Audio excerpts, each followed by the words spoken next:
நடக்குதுங்கிறத கடன்கார மத்தியில குடும்பம் ஒரு பக்கம் வாழ்ந்தாலும் கட்சி தெரியாத புரிஞ்சு வாழ்ந்துருவாங்க. கடன்காரர் யாரும் பதில் சொல்ல முடியும். மாறுற ஒரு சூழ்நிலையில மனரீதியா உடல் ரீதியாக போட்டு உழைக்கும் போதே கஷ்டப்பட்டு படுத்து எந்திரிக்க முடியாம எந்திரிக்கும் போதே பாரத்தோடு எந்திரிச்சிருந்தான். எப்படா இந்த ஓய்வு பெறலாம்னு இந்த பிரச்சனை விடுபடும். ஓய்வு பெற்ற கடன்கார பிரச்சனை இப்ப விடுபடும் தெரியலையே. இன்னைக்கு தருவாங்களா நாளைக்கு தருவாங்களான்னு எதிர்பார்த்த முடியல. எப்படி வாழ்றதுன்னே எந்திரிக்கிறதும் கஷ்டமா இருக்குது, படுக்கிறதும் கஷ்டமா இருக்குது. கடவுளே, ஏதோ அரசாங்கம் எத்தனையோ நலத்திட்ட உதவிகள் செய்யறாங்க. ஒன்றுமே இல்லாம உழைக்காம ஏனோ தானே செஞ்ச பொதுமக்களுக்கோ பொது சேவைக்கோ எத்தனையோ பணத்தை, உதிரி பணத்தை, வரி பணத்துல எந்த ஒரு எதிர்பார்ப்பும் இல்லாம அனுபவிச்சுட்டு இருக்காங்க. அதை பத்தி பொறாமையில நல்லதில்லை. ஏதோ மக்கள் சட்டம்னு சொல்லி நல்லபடியா நடத்திக்கிறாங்க. அதுக்காக நம்ம கவலைப்பட்டு இல்ல ஆதங்கப்பட்டு ஒண்ணும் இல்ல.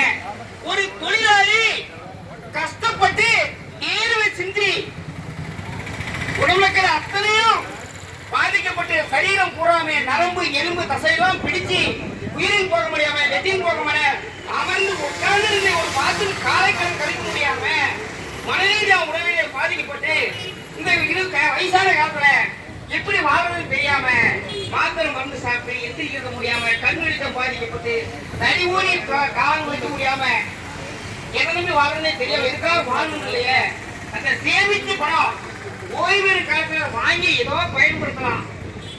ஒரு கடை கட்டலாம், ஒரு கல்யாணம் பண்ணலாம், ஒரு வீடு கட்டலாங்கிற ஒரு சூழ்நிலையில பலவிதமான எண்ணங்களோட எதிர்பார்ப்பு ஒரு சொந்த பந்தம் அக்கா தங்கச்சி சின்ன பையன் பெரியப்ப மாமன் மச்சான் ஏதோ மச்சான் ரிட்டர்ன் ஆயிட்டான், ஏதோ ஒரு பார்ட்டி வைப்பான், ஒரு கிடா வீட்டுல நின்று வைக்கலாம், கூப்பிட ஒரு 5000 10,000 கொடுப்பானே, 30 லட்சம் 40 லட்சம் வருமே.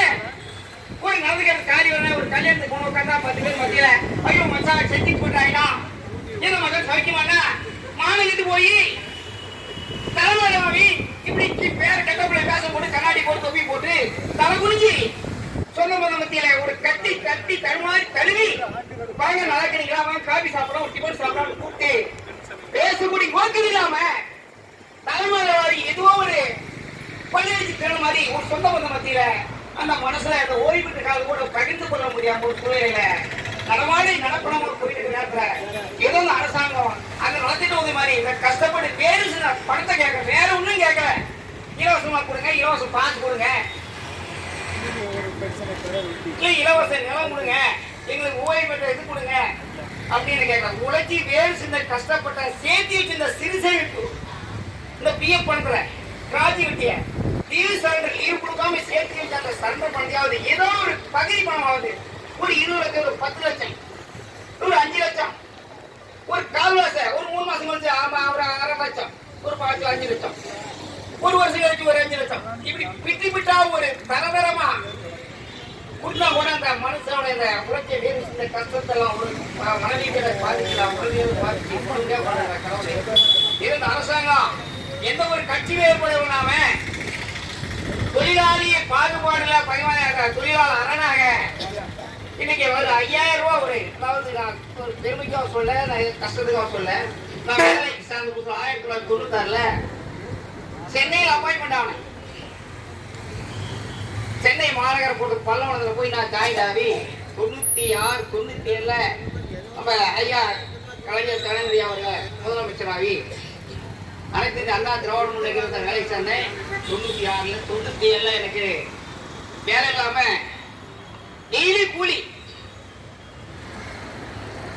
அந்த டெய்லி கூலியில இங்கிருந்து வீட்டு போய் அங்கதான் வேலை கிடைச்சது. 4 எக்ஸசைஸ் போச்சு, அங்க போய் அப்பாயின்மெண்ட் ஆகி அங்க வேலை இல்லாம டெப்போலே படுத்து கேண்டீன் ஸ்டோர் சாப்பிட்டு 2 வேலை கப்பல் வாங்கிட்டு சாப்பிட்டு காலத்து கட்டியிருந்தேன். அப்புறம் ஆட்சி மாறினவங்க ஏன் இப்படி இருக்காங்க ஒரு முறை எடுத்தாங்க. தொழிலாளர் சேர்ந்து 5000 ரூபாய் வெளியூர்ல வந்து எங்களை கொண்டாந்து வேலை சேர்ந்தோம்.